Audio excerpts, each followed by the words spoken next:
Сәлем достар. Бүгінгі видеода бешбармақтың тестасын жаятын жайма тігіп үйренеміз. Өткен видеода осы дак матасынан дастархан тігіп көрсеткен болатынмын.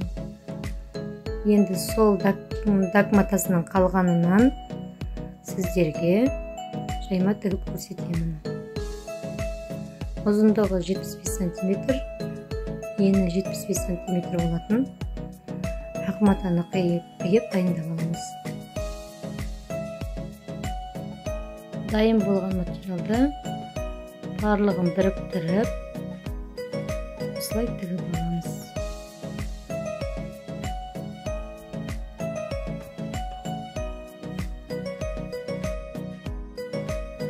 Бұл тек қана жайма бешбармақтың тестасына ғана емес, сонымен қатар бауырсақ жайғанда керек болады, өте ыңғайлы.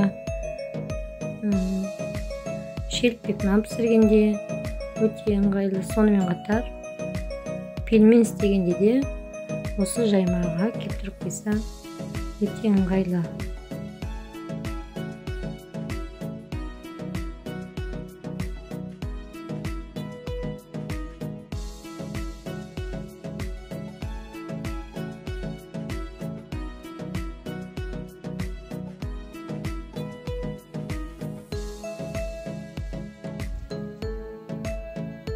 Сыртын тігіп аламыз. Біріктіріп тігіп алғаннан кейін ішіндегі ақ матасын салып біріктіріп тігеміз.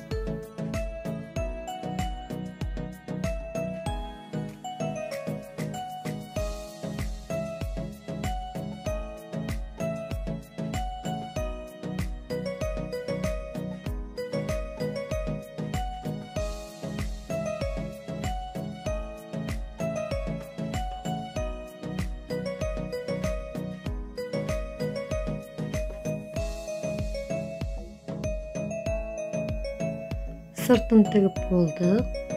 Енді ішіне ақ матасын салып, барлығын біріктіріп тігеміз. 2 сантиметрдей тігіп аламыз. Тігіп болғаннан кейін тағы да екінші рет жүріп өтеміз.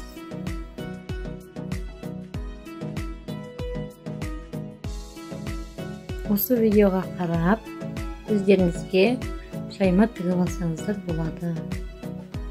Видео ұнаса, лайк басып, комментарий жазып кетеміз.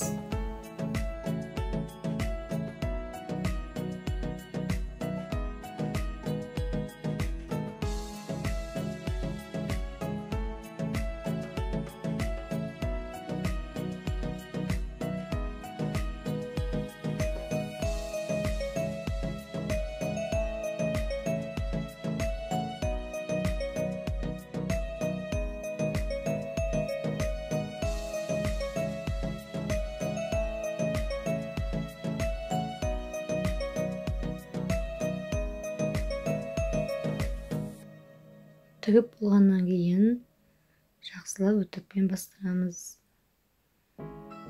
Енді шетінен тағы да бір жүріс тігіп өтеміз. Барлық жіптерін қиып, тазалап, өтекке бастырып аламыз.